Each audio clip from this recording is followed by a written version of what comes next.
Hello friends, welcome back to my YouTube channel. So ಇವಾಗ ನಾನು ಏನು ವೀಡಿಯೋಸ್ಗಳನ್ನ ಅಪ್ಲೋಡ್ ಮಾಡ್ತಾ ಇದ್ದೀನಿ ಅಂತಂದರೆ, ನಿಮಗೆ ಇವಾಗ ನಾನು ತೋರಿಸೋವಂಥ ಚೆಸ್ಟ್ ಮೆಜರ್ಮೆಂಟು, ಹಾಗೆಯೇ ವೇಸ್ಟ್ ಮೆಜರ್ಮೆಂಟು, ಪ್ರತಿಯೊಂದು ಕೂಡ ಸ್ಲೀವ್ಸ್ದು ಲೆಂತು ಈ ಅಳತೆಯಲ್ಲಿ ನಿಮಗೂ ಕೂಡ ಇತ್ತು ಅಂತಂದರೆ ನೀವು ಆ ರೀತಿ ಬ್ಲೌಸ್ನ ಕಟಿಂಗ್ ಮಾಡ್ಕೋಬೋದು. ಸೊ ನನ್ನ ಅಳತೆಗೆ ಏನು ಅಂತ ಗೊತ್ತಾಗಲಿಲ್ಲ, ಹಾಗೆಯೇ ಈ ಅಳತೆಗೆ ಏನು ಅಂತ ಗೊತ್ತಾಗಲಿಲ್ಲ ಅಂತ ಸುಮಾರು ಜನ ಕನ್ಫ್ಯೂಸ್ ಇರುತ್ತೆ, ಸುಮಾರು ಜನ ಡೌಟ್ನು ಕೂಡ ಕೇಳಿದ್ರಿ ಅಲ್ವಾ. ಸೊ ಅದಕ್ಕೋಸ್ಕರ ಇವಾಗ ಏನು ಮಾಡ್ತಾ ಇದ್ದೀನಿ ಅಂತಂದರೆ, ಯಾವ್ಯಾವ ಅಳತೆಗೆ ನೀವು ನಾನಿವಾಗ ಎಲ್ಲ ಅಳತೆದು ಕೂಡ ತೋರಿಸ್ಕೊಡ್ತೀನಿ. ಯಾಕಂತಂದರೆ ಒಬ್ಬೊಬ್ರದ್ದು ಬಾಡಿ ಮೆಜರ್ಮೆಂಟ್ಗಳು ನಾವು ಪ್ರತಿಯೊಂದನ್ನು ಕೂಡ ಸ್ಟಿಚ್ ಮಾಡ್ತಾ ಇರ್ತೀವಿ ಅಲ್ವಾ. ಅದಕ್ಕೋಸ್ಕರ ಏನು ಮಾಡ್ತಾ ಇದ್ದೀನಿ ಅಂತಂದರೆ, ಪೂರ್ತಿ ನಿಮಗೆ ವೇಸ್ಟ್ ಮೆಜರ್ಮೆಂಟ್ ಆಗಿರ್ಬೋದು, ಡೀಪ್ ಆಗಿರ್ಬೋದು, ಪ್ರತಿಯೊಂದನ್ನು ಕೂಡ ತಮ್ನೇಲಲ್ಲೇ ಹಾಕ್ತಾಯಿದ್ದೀನಿ. ಸೊ ಈ ಮೆಜರ್ಮೆಂಟ್ ಏನಾದರೂ ನಿಮ್ಮ ಬ್ಲೌಸ್ನಲ್ಲೂ ಕೂಡ ಇತ್ತು ಅಂತಂದರೆ ನೀವು ಅದನ್ನು ಕಟಿಂಗ್ ಮಾಡ್ಕೋಬೋದು. ಆವಾಗ ನಿಮಗೂ ಕೂಡ ಈಸಿ ಆಗುತ್ತೆ, ಯಾವುದೇ ರೀತಿ ಡೌಟ್ಸ್ ಅನ್ನೋದು ಇರೋದಿಲ್ಲ ಅಂತ ಅನ್ಕೋತೀನಿ. ಸೊ ಅದಕ್ಕೋಸ್ಕರ ನಾನು ಇವತ್ತಿನ ವೀಡಿಯೋದಲ್ಲಿ ಇದನ್ನು ಕಟಿಂಗ್ ಮಾಡಿ ತೋರಿಸ್ತಾ ಇದ್ದೀನಿ. ಇದು ಬಂದು 34 ಎದೆ ಸುತ್ತಳತೆ ಬ್ಲೌಸ್ ಆಗಿರುತ್ತೆ. ಸೊ 34 ಎದೆ ಸುತ್ತಳತೆ ಬ್ಲೌಸ್ಗೆ ಡೀಪ್ ಇಟ್ಟು ಹೇಗೆ ಕಟ್ ಮಾಡೋದು, ಸೊ ಇದು ಸ್ವಲ್ಪ ಜಾಸ್ತಿನೇ ಡೀಪ್ ಇದೆ. ಈ ರೀತಿ ಡೀಪ್ ಇಟ್ಟು ಹೇಗೆ ಕಟ್ ಮಾಡೋದು ಅಂತ ಅಂದ್ಬಿಟ್ಟು ನಾನು ಇವತ್ತಿನ ವೀಡಿಯೋದಲ್ಲಿ ತೋರಿಸ್ಕೊಡ್ತೀನಿ. ಬನ್ನಿ ವಿಡಿಯೋನ ಸ್ಟಾರ್ಟ್ ಮಾಡೋಣ. ಸ್ಟಾರ್ಟ್ ಮಾಡೋದಕ್ಕಿಂತ ಮುಂಚೆ ಫಸ್ಟ್ ಟೈಮ್ ನನ್ನ ಚಾನಲ್ನ ನೋಡ್ತಾ ಇದ್ದೀರಾ ಅಂತಂದರೆ ಚಾನಲ್ಗೆ ಸಬ್ಸ್ಕ್ರೈಬ್ ಮಾಡ್ಕೊಳ್ಳಿ. ಫಸ್ಟ್ ಈ ರೀತಿ ಒಂದು ಸಣ್ಣಾಗಿ ಕಟ್ ಮಾಡ್ಕೊಳ್ಳಿ, ಯಾಕಂತಂದರೆ ಸ್ವಲ್ಪ ಬಟ್ಟೆ ಹೆಚ್ಚು ಕಡಿಮೆ ಇರುತ್ತೆ ಅಲ್ವಾ, ಅದಕ್ಕೋಸ್ಕರ. ಫಸ್ಟು 1/2 ಇಂಚ್ಗೆ ಒಂದು ಮಾರ್ಕ್ ಮಾಡ್ಕೋಬೇಕು. ಬ್ಯಾಕ್ ಪಾರ್ಟು ಕಟ್ ಮಾಡ್ತಾ ಇದ್ದೀನಿ. ನಿಮಗೆ ಫ್ರಂಟು ಮತ್ತು ಬ್ಯಾಕು ಎರಡು ಕೂಡ ಒಟ್ಟಿಗೆ ಕಟ್ ಮಾಡೋದು ಹೇಳ್ಕೊಡ್ಬೇಕು ಅಂತಂದರೆ ನನಗೆ ಕಮೆಂಟ್ ಮಾಡಿ ತಿಳಿಸಿ. ಒಂದು 10 ಕಮೆಂಟ್ ಬಂತು ಅಂತಂದರೆ ನಾನು ನೆಕ್ಸ್ಟ್ ವೀಡಿಯೋಗಳನ್ನು ಫ್ರಂಟು ಮತ್ತು ಬ್ಯಾಕು ಎರಡೂ ಕೂಡ ಒಟ್ಟಿಗೆ ಕಟಿಂಗ್ ಮಾಡಿ ತೋರಿಸ್ತೀನಿ. ಬಟ್ 10 ಕಮೆಂಟ್ ಬಂದರೆ ಮಾತ್ರ, 1-2 ಕಮೆಂಟ್ ಬಂದರೆ ಕಟಿಂಗ್ ಮಾಡಿ ತೋರಿಸೋದಿಲ್ಲ. ಯಾಕಂತಂದರೆ ಒಬ್ಬೊಬ್ಬರಿಗೆ ಅದು ಅರ್ಥ ಆಗೋದಿಲ್ಲ, ಅದಕ್ಕೋಸ್ಕರ. ಸೊ 1/2 ಇಂಚ್ಗೆ ಒಂದು ಮಾರ್ಕ್ ಮಾಡ್ಕೊಂಡಾದಮೇಲೆ ಈ ರೀತಿ ಬ್ಯಾಕ್ ಪಾರ್ಟ್ನ ಇಟ್ಕೊಳ್ಳಿ. ಬೆನ್ನಿನ ಪೂರ್ಣ ಉದ್ದನ ಮಾರ್ಕ್ ಮಾಡ್ಕೋಬೇಕು. ಹೀಗೆ ನೋಡಿ, ನಂದು ವೀಡಿಯೋಸ್ ಎಲ್ಲನೂ ಕೂಡ ಗಮನ ಇಟ್ಟು ನೋಡಿ. ನೋಡ್ತಾ ಏನಾಗುತ್ತೆ ಅಂತಂದರೆ, ಡೈಲಿ ನೋಡ್ತಾ ಇದ್ದರೆ ಕಂಪಲ್ಸರಿ ಬಂದೇ ಬರುತ್ತೆ, ನಿಮಗೆ ಯಾರಿಗೂ ಕೂಡ ಬರಲ್ಲ ಅನ್ನೋಗಿಲ್ಲ. ಸೊ ನೋಡಿ, ಇರೋದು ಪೂರ್ಣ ಉದ್ದ ಎಷ್ಟಿದೆ ಅನ್ನೋದನ್ನ ಇಟ್ಕೊಂಡು ಅದಕ್ಕೆ 1/2 ಇಂಚು ಎಕ್ಸ್ಟ್ರಾನ ಇಟ್ಕೊಂಡೆ. ಇದಿಷ್ಟು ಆಯ್ತಲ್ವ. ಇವಾಗ ಇಲ್ಲಿ ಮಾರ್ಕ್ ಮಾಡ್ಕೊಂಡಾದಮೇಲೆ ಸೊಂಟದ ಸುತ್ತಳತೆನ ಇದೇ ರೀತಿ ಅಳತೆ ಬ್ಲೌಸ್ ಹೀಗೆ ಇಟ್ಕೊಳ್ಳಿ. ನೋಡಿ, ಬ್ಯಾಕ್ ಪಾರ್ಟಲ್ಲಿ ಇರುತ್ತೆ ಅಲ್ವ, ಅದನ್ನೇ ಈ ರೀತಿ ಫೋಲ್ಡಿಂಗ್ ಮಾಡ್ಕೊಳ್ಳಿ. ಫೋಲ್ಡಿಂಗ್ ಮಾಡಿಕೊಂಡು ಇಲ್ಲಿಗೆ ಮಾರ್ಕ್ ಮಾಡ್ಕೊಳ್ಳಿ. ಮಾರ್ಕ್ ಮಾಡಿಕೊಂಡು 1 ಇಂಚು ಎಕ್ಸ್ಟ್ರಾ ಮಾರ್ಕ್ ಮಾಡ್ಕೋಬೇಕು. ಯಾಕಂತ ಅಂದರೆ ಅಲ್ಲಿ ನಮಗೆ ಡಾಟ್ ಬರುತ್ತೆ ಅಲ್ವ, ಬ್ಯಾಕ್ ಡಾಟು, ಅದಕ್ಕೋಸ್ಕರ 1 ಇಂಚ್ ಎಕ್ಸ್ಟ್ರಾ ಮಾರ್ಕ್ ಮಾಡ್ಕೊಳ್ಳಿ. ಇದಾದ ನಂತರ ಹಾರ್ಮೋಲ್ ಯಾವಾಗಲೂ ಕೂಡ, ಸೊ ನಾನು ಇನ್ನೂ ಒಂದು ರೀತಿಲಿ ಹಾರ್ಮೋಲ್ ಹೇಗೆ ಇಟ್ಕೊಳ್ಳೋದು ಅಂತ ಅಂದ್ಬಿಟ್ಟು ಕೂಡ ತೋರಿಸ್ತೀನಿ ನೋಡಿ. ಹೀಗೆ ಬ್ಯಾಕ್ ಪಾರ್ಟ್ನ ಈ ರೀತಿ ಇಟ್ಕೊಳ್ಳಿ. ಇಟ್ಕೊಂಡು ಅಳತೆ ಬ್ಲೌಸ್ನ ಈ ರೀತಿ ನೋಡಿ ಸ್ಟ್ರೈಟಾಗಿ ಒಂದು ಲೈನ್ ಎಳ್ಕೊಂಡ್ಬಿಡಿ. ನಮಗೆ ಹಾರ್ಮೋಲ್ ಹೇಗಿದೆ ಅಲ್ವಾ, ಅಲ್ಲಿಗೆ ಒಂದು ಈ ರೀತಿ. ಒಬ್ಬೊಬ್ರು ಈ ರೀತಿಯೆಲ್ಲ ಇಟ್ಕೋತಾರೆ, ಸ್ಲೀವ್ಸ್ನ ಸ್ಟ್ರೈಟ್ ಮಾಡಿಬಿಟ್ಟು ಈ ರೀತಿಯೆಲ್ಲ ಇಟ್ಕೋಬೇಡಿ. ನೋಡಿ, ಆರ್ಮೋಲ್ದು ಈ ರೀತಿ ನಾವು ಶೇಪ್ ಈ ರೀತಿ ಕಟ್ ಮಾಡ್ತೀವಿ ಅಲ್ವಾ, ಹಾಗೆಯೇ ಇಟ್ಕೊಂಡು ನೋಡ್ಕೊಳ್ಳಿ ಎಷ್ಟಿದೆ ಅಂತ. ನೋಡಿ, 5.25 ಇಂಚ್ ಬರ್ತಾಯಿದೆ. ಸೊ ಇಲ್ಲಿ ಮಾರ್ಕ್ ಮಾಡಿದಾಗಲೂ ಕೂಡ 5.25 ಇಂಚ್ ಬರುತ್ತಾ ಇಲ್ವಾ ಅಂತ ನಾನು ನಿಮಗೆ ಚೆಕ್ ಮಾಡಿ ತೋರಿಸ್ತೀನಿ. ನೋಡಿ, ಇಲ್ಲಿಂದ ಕರೆಕ್ಟಾಗಿ ಇಲ್ಲಿಂದ ಈ ರೀತಿ ಇಟ್ಕೊಳ್ಳಿ, ಟೈಟಾಗಿ ಎಳೆದಿಟ್ಕೊಂಡು ಇಲ್ಲಿಗೆ ಒಂದು ಮಾರ್ಕ್ ಮಾಡಿ, 1/2 ಇಂಚು ಎಕ್ಸ್ಟ್ರಾ ಒಂದು ಮಾರ್ಕ್ ಮಾಡಿ. ಅದು ಹಾರ್ಮೋಲ್ದು ಮಾರ್ಕ್ ಆಯಿತು. ಸೊ ನಾನು ತೋರಿಸ್ತೀನಿ ಎಷ್ಟು ಬಂದಿದೆ ಅಂತ.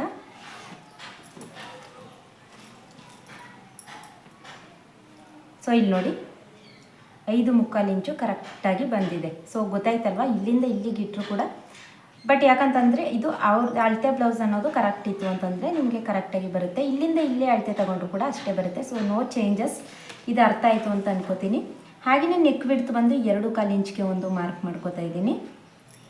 ಭುಜ ಬಂದು ಅಳತೆ ಬ್ಲೌಸಲ್ಲಿ ಎಷ್ಟಿದೆ ಅಷ್ಟೇ ಇಟ್ಕೊಳ್ಳಿ. ಯಾಕಂತಂದರೆ ಒಬ್ಬೊಬ್ಬರಿಗೆ ಕನ್ಫ್ಯೂಸ್ ಇರುತ್ತೆ, ಅದಕ್ಕೋಸ್ಕರ ಈ ರೀತಿ ಭುಜದ ಹತ್ರ ಇಟ್ಕೊಂಡು ನೋಡಿ ಹೀಗೆ ಇಟ್ಕೊಳ್ಳಿ. 2.25 ಇಂಚ್ ಬರ್ತಾಯಿದೆ. 2.25 ಇಂಚ್ಗೆ 1/2 ಇಂಚನ್ನ ಆ್ಯಡ್ ಮಾಡಿ 3 ಇಂಚ್ಗೆ ನಾವು ಮಾರ್ಕ್ ಮಾಡ್ಕೊಳ್ಳೋಣ. ಇದೆರಡನ್ನೂ ಕೂಡ ಮತ್ತೆ ಅಟ್ಯಾಚ್ ಮಾಡ್ಕೊಳ್ಳಿ. ಸೊ ಇದಿಷ್ಟು ಆದಮೇಲೆ 1 ಇಂಚ್ಗೆ ಒಂದು ಮಾರ್ಕ್ ಮಾಡ್ಕೋಬೇಕು. ಯಾವಾಗಲೂ ಕೂಡ ನಾನು ಎಲ್ಲ ಬ್ಲೌಸಲ್ಲೂ, ಸೊ ನಾನು ತೋರಿಸ್ಕೊಡೋಂಥ ಮೆಥಡಲ್ಲಿ ಕಟಿಂಗ್ ಮಾಡಿ ನೋಡಿ, ಯಾವುದೇ ಕಾರಣಕ್ಕೂ ರಿಂಕಲ್ಸ್ ಅನ್ನೋದು ಬರೋದಿಲ್ಲ. ಯಾಕಂತಂದರೆ 1 ಇಂಚ್ಗೆ ಕಟ್ ಮಾಡಿ 1.25 ಇಂಚ್ ಕಟ್ ಮಾಡ್ತು ಅಂತಂದರೆ ಅದು ನಿಮಗೆ ಎಕ್ಸ್ಟ್ರಾ ಬಟ್ಟೆ ಉಳ್ಕೊಳ್ಳುತ್ತೆ, ಹಾಗಾಗಿ ರಿಂಕಲ್ಸ್ ಅನ್ನೋದು ಬರುತ್ತೆ. ಎದೆ ಸುತ್ತಳತೆ ಬಂದು 8.25 ಇಂಚು, ಯಾಕಂತಂದರೆ ಇದು 34 ಎದೆ ಸುತ್ತಳತೆ ಬ್ಲೌಸ್ ಆಗಿರುತ್ತೆ. ಸೊ ಇದನ್ನೇ ಇದ್ರ ಮಧ್ಯದಲ್ಲಿ ಒಂದು ಮಾರ್ಕ್ ಮಾಡಿಕೊಂಡು ಈ ರೀತಿ ರೌಂಡ್ ಶೇಪ್ ಅನ್ನೋದನ್ನು ಕೊಡಿ. ಇಲ್ಲಿಂದ ಇಲ್ಲಿಗೆ ಅಳತೆ ಕರೆಕ್ಟ್ ಇದೆಯಾ ಅಂತ ಒಂದು ಸಲ ಚೆಕ್ ಮಾಡ್ಕೋಬೇಕು. ಹೀಗೆ ನೋಡಿ, ಈ ರೀತಿ 7.5 ಇಂಚ್ ಬರ್ತಾ ಇದೆ. ಅಳತೆ ಬ್ಲೌಸಲ್ಲೂ ಕೂಡ 7.5 ಇಂಚ್ ಇದೆಯಾ ಅಂತ ಚೆಕ್ ಮಾಡ್ಕೊಳ್ಳಿ. ಆವಾಗ ಮಾತ್ರ ನೀವು ಕಟಿಂಗ್ ಮಾಡಿರೋ ಅಂಥದ್ದು ಕರೆಕ್ಟ್ ಇದೆ ಅಂತ ಅರ್ಥ. ನೋಡಿ, ಈ ರೀತಿ ಇಲ್ಲಿ ನೋಡಿ 7.5 ಇಂಚ್ ಕರೆಕ್ಟಾಗಿ ಬರ್ತಾ ಇದೆ. ಸೊ ನಾವು ಕಟಿಂಗ್ ಮಾಡಿರೋದು ಕರೆಕ್ಟ್ ಇದೆ ಅಂತ ಅರ್ಥ. ಸೊ ಇದರಲ್ಲಿ ಅರ್ಥ ಆಯಿತು ಅಲ್ವಾ? ಯಾವಾಗಲೂ ಕೂಡ ಈ ರೀತಿ ಆರ್ಮೋಲ್ದಾಗ ಚೆಕ್ ಮಾಡ್ಕೊಂಡ್ಬಿಡಿ, ನಿಮ್ಗೆ ಯಾವುದೇ ರೀತಿ ಡೌಟ್ಸ್ ಇರೋದಿಲ್ಲ. ಈ ರೀತಿ ಆರ್ಮೋಲ್ನ ಚೆಕ್ ಮಾಡ್ಕೊಳ್ಳೋದ್ರಿಂದ. ಇದಿಷ್ಟು ಆಯ್ತಲ್ವ? ಇವಾಗ ಬ್ಯಾಕ್ ಡೀಪ್ ಮಾರ್ಕ್ ಮಾಡ್ಕೊಳ್ಳೋಣ. ಬ್ಯಾಕ್ ಡೀಪು ಕೂಡ ಅಷ್ಟೇ, ನಾನು ಎಲ್ಲ ಬ್ಲೌಸಲ್ಲೂ ಕೂಡ ಹೇಳ್ಕೊಟ್ಟಿದ್ದೀನಿ ಅಲ್ವಾ?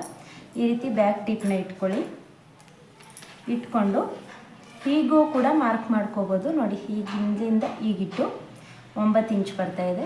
ಹೀಗೂ ಕೂಡ ಮಾರ್ಕ್ ಮಾಡ್ಕೋಬೋದು. ನಿಮಗೆ ಯಾವ ಥರ ಈಸಿ ಅನಿಸುತ್ತೆ ಆ ರೀತಿ ಮಾಡ್ಕೊಳ್ಳಿ. ನೋಡಿ, ಹೀಗೆ ಅಂತಂದರೆ ಅರ್ಧ ಇಂಚು ಎಕ್ಸ್ಟ್ರಾನೇ ಬಿಟ್ಟು ಮಾರ್ಕ್ ಮಾಡ್ಕೊಳ್ಳಿ. ಅರ್ಧ ಇಂಚು ಎಕ್ಸ್ಟ್ರಾ ಬಿಟ್ಟು ಮಾರ್ಕ್ ಮಾಡಿಕೊಂಡ್ರೆ ನಮಗೆ 9.5 ಇಂಚ್ ಬರ್ತಾ ಇದೆ. ಸೊ ಇಲ್ಲೂ ಕೂಡ 9.5 ಇಂಚ್ಗೆ ಮಾರ್ಕ್ ಮಾಡ್ಕೋಬೇಕು. ನೋಡಿ, ಹೀಗೆ 9.5 ಇಂಚ್ ಮಾರ್ಕ್ ಮಾಡಿಕೊಂಡು ಇಲ್ಲಿ ವಿಡ್ತ್ ಎಷ್ಟಿದೆ ಅಂತ, ಯಾಕಂದರೆ ಅವ್ರಿಗೆ ಸ್ಕ್ವೇರ್ ನೆಕ್ಕೆ ಬೇಕಂತೆ, ಅದಕ್ಕೋಸ್ಕರ ವಿಡ್ತು 6 ಇಂಚ್ ಬರ್ತಾ ಇದೆ. ಸೊ ಇಲ್ಲಿ ನಾವು 3 ಇಂಚನ್ನ ಇಟ್ಕೋಬೇಕು. ಸೊ ನಾನು ನಾರ್ಮಲಾಗಿ ಕಟ್ ಮಾಡಿದ್ದಿದ್ರು ಕೂಡ ಇಲ್ಲಿ 2.25 ಇಂಚ್ ತೊಗೊಂಡಿದ್ದೆ ಅಲ್ವಾ? ಇಲ್ಲಿ ಬ್ರಾಡ್ ಅನ್ನೋದು 3 ಇಂಚೇ ಕಟ್ ಮಾಡ್ತಾ ಇದ್ದೆ. ಬಟ್ ನಿಮಗೆ ಗೊತ್ತಾಗಲಿ ಅಂತ ಅಂದ್ಬಿಟ್ಟು ಒಂದು ಸಲ ತೋರಿಸ್ದೆ ಅಷ್ಟೇ. ಸೊ ನೋಡಿ, ಇವೆರಡನ್ನು ಕೂಡ ಈ ರೀತಿ ಅಟ್ಯಾಚ್ ಮಾಡ್ಕೊಳ್ಳೋಣ. ಇಲ್ಲಿ ಸ್ಕ್ವೇರ್ ನೆಕ್ ಹೇಳಿದ್ದಾರೆ, ಅದಕ್ಕೋಸ್ಕರ ಸ್ಕ್ವೇರ್ ನೆಕ್ ಇಟ್ಟಿದ್ದೀನಿ. ನಿಮಗೆ ಯಾವ ರೀತಿ ನೆಕ್ ಬೇಕೋ ಆ ರೀತಿ ನೆಕ್ಗಳನ್ನ ನೀವು ಇಟ್ಕೋಬೋದು.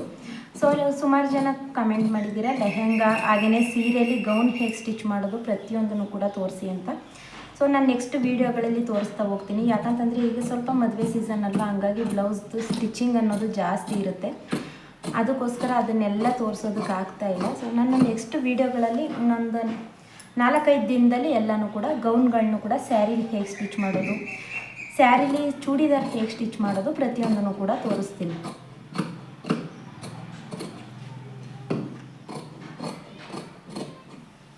So square neck mark ಮಾಡಾಯ್ತಲ್ವ?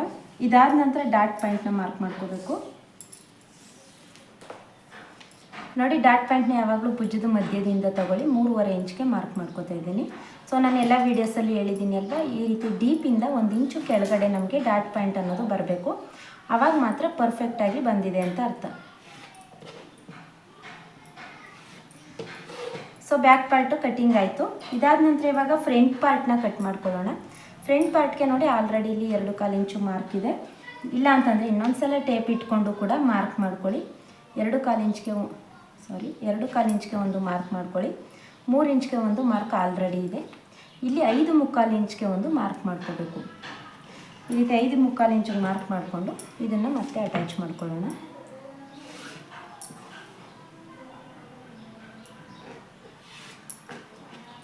So ನಾನು ಇದರದ್ದು ಸ್ಟಿಚಿಂಗ್ ವಿಡಿಯೋಗಳು ಏನಕ್ಕೆ ಜೊತೆಲಿ ಅಪ್ಲೋಡ್ ಮಾಡ್ತಾ ಇಲ್ಲ ಅಂತಂದರೆ, ಇದು ಕೂಡ ನಾರ್ಮಲ್ ಲೈನಿಂಗ್ ಬ್ಲೌಸೇ, ಏನೂ ಕೂಡ ಡಿಸೈನ್ ಇಲ್ಲ. ಡಿಸೈನ್ ಇದ್ದಿದ್ರೆ ನಾನು ಅಪ್ಲೋಡ್ ಮಾಡ್ತಿದ್ದೆ ಖಂಡಿತ. ಸೊ ಡಿಸೈನ್ ಇಲ್ಲ ಅಲ್ವಾ? ಆಲ್ರೆಡಿ ನಾನು ಲೈನಿಂಗ್ ಬ್ಲೌಸ್ ಸ್ಟಿಚ್ ಮಾಡೋದು ಸುಮಾರು ವೀಡಿಯೋಸ್ಗಳನ್ನ ಅಪ್ಲೋಡ್ ಮಾಡಿದ್ದೀನಿ ನನ್ನ ಚಾನಲ್ನಲ್ಲಿ, ಚೆಕ್ ಮಾಡಿ. ಅದಕ್ಕೋಸ್ಕರ ಮತ್ತೆ ನಿಮಗೆ ವೀಡಿಯೋಸ್ ಅಪ್ಲೋಡ್ ಮಾಡ್ತಾಯಿದ್ರೆ ಬೋರ್ ಆಗುತ್ತೆ ನೋಡೋದಕ್ಕೆ. ಅದಕ್ಕೋಸ್ಕರ ವೀಡಿಯೋಗಳನ್ನ ಅಪ್ಲೋಡ್ ಮಾಡ್ತಾಯಿಲ್ಲ, ಸ್ಟಿಚಿಂಗ್ ವೀಡಿಯೋಗಳನ್ನ. ಫಸ್ಟು 1/2 ಇಂಚ್ಗೆ ಈ ರೀತಿ ಮಾರ್ಕ್ ಮಾಡ್ಕೊಳ್ಳಿ. 1/2 ಇಂಚಿಗೆ ಮಾರ್ಕ್ ಮಾಡ್ಕೊಂಡು ಈ ರೀತಿ ರೌಂಡ್ ಶೇಪ್ ಕೊಡಿ. ಇದಾದ ನಂತರ ಫ್ರಂಟ್ ಡೀಪ್ ಎಷ್ಟಿದೆ ಅನ್ನೋದನ್ನು ನೋಡ್ಕೋಬೇಕು. ನೋಡಿ, ಈ ರೀತಿ ಬ್ಲೌಸ್ನ ಇಟ್ಕೊಳ್ಳಿ. ಬ್ಲೌಸ್ ಇಟ್ಕೊಂಡು 1/2 ಇಂಚು ಮೇಲ್ಗಡೆಗೆ, ನಾನು ಎಲ್ಲ ಬ್ಲೌಸ್ಗಳಲ್ಲಿ ಹೇಳ್ತೀನಿ ಅಲ್ವಾ, 1/2 ಇಂಚು ಮೇಲ್ಗಡೆಗೆ ಇಟ್ಕೊಂಡು ಮಾರ್ಕ್ ಮಾಡ್ಕೊಳ್ಳಿ. ಯಾಕಂತಂದರೆ ನಿಮಗೆ ಮಾರ್ಕ್ ಮಾಡುವಾಗ ನಿಮಗೆ ಕರೆಕ್ಟಾಗಿ ಅಳತೆ ಸಿಗುತ್ತೆ, ಅದಕ್ಕೋಸ್ಕರ. ಸೊ 6.25 ಇಂಚ್ ಬರ್ತಾಯಿದೆ. 6.25 ಇಂಚ್ಗೆ ಒಂದು ಮಾರ್ಕ್ ಮಾಡ್ಕೊಳ್ಳೋಣ. ನೋಡಿ, ಈ ರೀತಿ 6.25 ಇಂಚ್ಗೊಂದು ಮಾರ್ಕ್ ಮಾಡಿಕೊಂಡು ಇಲ್ಲಿ ಬ್ರಾಡ್ಗೋಸ್ಕರ 2.25 ಇಂಚ್ಗೆ ಮಾರ್ಕ್ ಮಾಡ್ತಾಯಿದ್ದೀನಿ. ಇಲ್ಲಿ ಬಂದು 2.25 ಇಂಚ್ ಇದೆ ಅಲ್ವಾ, ಇಲ್ಲಿ 2.25 ಇಂಚ್ಗೆ ಇದನ್ನು ಕೂಡ ಈ ರೀತಿ ರೌಂಡ್ ಶೇಪ್ ಕೊಡಿ. ಇದಿಷ್ಟು ಆದಮೇಲೆ ಭುಜದಿಂದ ಬೆಲ್ಟ್ ಪಟ್ಟಿವರೆಗೂ ಕೂಡ ಮಾರ್ಕ್ ಮಾಡ್ಕೊಳ್ಳಿ. ನೋಡಿ, ಈ ರೀತಿ ಭುಜನ ಇಟ್ಕೊಂಡು ಇಲ್ಲಿಂದ ನಾವು ಬೆಲ್ಟ್ ಪಟ್ಟಿನ ಅಟ್ಯಾಚ್ ಮಾಡಿರ್ತೀವಿ ಅಲ್ವಾ, 1/2 ಇಂಚು ಮೇಲ್ಗಡೆ ಬಿಟ್ಟೇ ಮಾರ್ಕ್ ಮಾಡ್ಕೊಳ್ಳಿ. ಇಲ್ಲಿಗೆ ಒಂದು ಮಾರ್ಕ್ ಮಾಡಿಕೊಂಡು 1/2 ಇಂಚು ಕೆಳಗಡೆ ಮಾರ್ಕ್ ಮಾಡ್ಕೋಬೇಕು. ಇದಾದ ನಂತರ ಮತ್ತೆ ಉಕ್ಸ್ ಪಟ್ಟಿಯಿಂದ ಬೆಲ್ಟ್ ಪಟ್ಟಿವರೆಗೂ ಕೂಡ ಒಂದು ಮಾರ್ಕ್ ಮಾಡ್ಕೋಬೇಕು. ಅಲ್ಲಿಂದ 1 ಇಂಚು ಗ್ಯಾಪ್ಗೆ ನಾವು ಮಾರ್ಕ್ ಮಾಡ್ಕೋಬೇಕು. ಇದಾದ ಮೇಲೆ ಈ ಕಡೆ ಆರ್ಮೋಲಿಂದ ಬೆಲ್ಟ್ ಪಟ್ಟಿವರೆಗೂ ಕೂಡ ಒಂದು ಮಾರ್ಕ್ ಮಾಡ್ಕೊಳ್ಳಿ. ಅಲ್ಲಿಂದ ಅರ್ಧ ಇಂಚು ಒಂದು ಮಾರ್ಕ್ ಮಾಡ್ಕೊಳ್ಳಿ. ಸೊ ಇದನ್ನು ಈ ರೀತಿ ಅಟ್ಯಾಚ್ ಮಾಡ್ಕೊಳ್ಳಿ. ಇದನ್ನು ಹೀಗೆ ಅಟ್ಯಾಚ್ ಮಾಡ್ಕೊಳ್ಳಿ. ಸೊ ನೋಡಿದ್ರಲ್ವ, ಇಷ್ಟು ಈಸಿಯಾಗಿ ನಿಮಗೆ ಹೇಳ್ಕೊಟ್ಟೆ. ಸೊ ಇದರಲ್ಲಿ ಏನಾದರೂ ಡೌಟ್ಸ್ ಇತ್ತು ಅಂತಂದರೆ ನನಗೆ ಕಮೆಂಟ್ ಮಾಡಿ ತಿಳಿಸಿ, ನಾನು ತಕ್ಷಣ ನಿಮಗೆ ರಿಪ್ಲೈನ ಮಾಡಿ ಹೇಳ್ಕೊಡ್ತೀನಿ. 2.5 ಇಂಚ್ಗೆ ಒಂದು ಮಾರ್ಕ್ ಮಾಡ್ಕೋತಾ ಇದ್ದೀನಿ. ಇದಾದ ನಂತರ ಭುಜದ ಮಧ್ಯದಿಂದ ತಗೊಳ್ಳಿ. ಇಲ್ಲೂ ಕೂಡ ಮತ್ತೆ 2.5 ಇಂಚ್ಗೆ ಮಾರ್ಕ್ ಮಾಡ್ಕೊಳ್ಳಿ. ಈ ಕಡೆ ಅರ್ಧ ಇಂಚು, ಈ ಕಡೆ ಅರ್ಧ ಇಂಚು. ನೋಡಿ, ನಾವು ಇಲ್ಲಿ ಕಪ್ಸ್ ಅಂತ ಕೊಟ್ಟಿರೋದು ಕರೆಕ್ಟಾಗಿ ಇದು ಈ ರೀತಿ ಹಿಡಿದಾಗ ಮತ್ತೆ ಈ ರೀತಿ ಸ್ಟ್ರೈಟಾಗಿ ಬರುತ್ತೆ.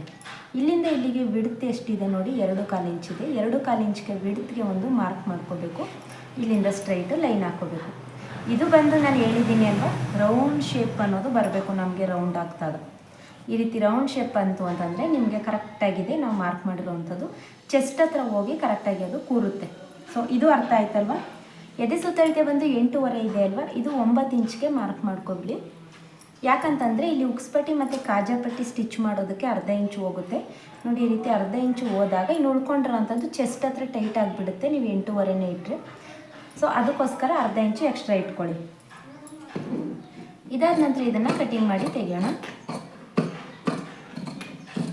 ಸೊ ಇದರಲ್ಲಿ ಏನೂ ಡೌಟ್ಸ್ ಇಲ್ಲ ಅಂತ ಅನ್ಕೋತೀನಿ. ಏನಾದರೂ ಡೌಟ್ಸ್ ಇತ್ತು ಅಂತಂದರೆ ನನಗೆ ತಕ್ಷಣ ಕಮೆಂಟ್ ಮಾಡಿ ತಿಳಿಸಿ, ನಾನು ನಿಮಗೆ ಕಮೆಂಟಲ್ಲಿ ಆನ್ಸರ್ನ ಮಾಡ್ತೀನಿ. ಸೊ ನಾನು ಯಾರ ಕಮೆಂಟ್ಗೂ ಕೂಡ ರಿಪ್ಲೈ ಮಾಡಿಲ್ಲ ಅನ್ನೋಂಗಿಲ್ಲ, ಎಲ್ಲರ ಡೌಟ್ಸ್ಗೂ ಕೂಡ ಕ್ಲಿಯರ್ ಮಾಡಿದ್ದೀನಿ. ಅದಕ್ಕೋಸ್ಕರ ನಾನು ಏನೇ ಡೌಟ್ಸ್ ಇದ್ದರೂ ಕೂಡ ಕಮೆಂಟ್ ಮಾಡಿ ಅಂತ ಹೇಳ್ತೀನಿ. ಸುಮ್ಮನೆ ಕಮೆಂಟ್ ಮಾಡಿದ ತಕ್ಷಣ ನಾವು ರಿಪ್ಲೈ ಮಾಡಲಿಲ್ಲ ಅಂತಂದರೆ ನಿಮಗೂ ಕೂಡ ಬೇಜಾರಾಗುತ್ತೆ ಅಲ್ವಾ. ಅದಕ್ಕೋಸ್ಕರನೇ ಹೇಳಿದ್ದು, ನಾನು ಖಂಡಿತ ರಿಪ್ಲೈ ಮಾಡ್ತೀನಿ.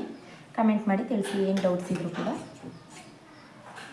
ಸೊ ಇದಿಷ್ಟು ಆಯಿತು. ಇದಾದ ನಂತರ ಈಗ ಆರ್ಮಲ್ ಹತ್ರ ಕಟ್ ಮಾಡ್ಕೊಂಡಿದ್ವಿ ಅಲ್ವಾ, ಅದು ಬಂದು ನಮಗೆ ಉಕ್ಸ್ಪಟ್ಟಿ ಮತ್ತು ಕಾಜಾಪಟ್ಟಿಗೆ ಆಗುತ್ತೆ ಬಟ್ಟೆ. ಅಲ್ಲೇ ನಾವು ಕಟ್ ಮಾಡ್ಕೋಬೇಕಾಗುತ್ತೆ ನೋಡಿ. ಇದಿಷ್ಟು ಇವಾಗ ಇದಿಷ್ಟನ್ನು ಸೈಡ್ಗೆ ಎತ್ತಿಟ್ಬಿಟ್ಟು, ಇವಾಗ ಉಳ್ಕೊಂಡಿರೋ ಅಂಥ ಪೀಸಲ್ಲಿ ನಾವು ಆಲ್ರೆಡಿ ಅಲ್ಲಿ ಕಟ್ ಮಾಡ್ಕೊಂಡಿದ್ವಿ ಅಲ್ವಾ, ಅದು ಉಳ್ಕೊಂಡಿರೋ ಅಂಥ ಪೀಸ್ ಇದು. ಇದನ್ನು ಈ ರೀತಿ ಫೋಲ್ಡ್ ಮಾಡ್ಕೋಬೇಕು. ಫೋಲ್ಡ್ ಮಾಡಿಕೊಂಡು ಮತ್ತೆ ಇದನ್ನು ಹೀಗೆ ಫೋಲ್ಡ್ ಮಾಡಿ 4 ಫೋಲ್ಡು ಈ ರೀತಿ ಮಾಡ್ಕೊಂಡ್ವಿ ಅಲ್ವಾ, ಇದನ್ನ ಈ ರೀತಿ ಇಟ್ಟು ಫಸ್ಟು ಒಂದು ಸಮನಾಗಿ ಕಟ್ ಮಾಡ್ಕೊಂಡ್ವಿ.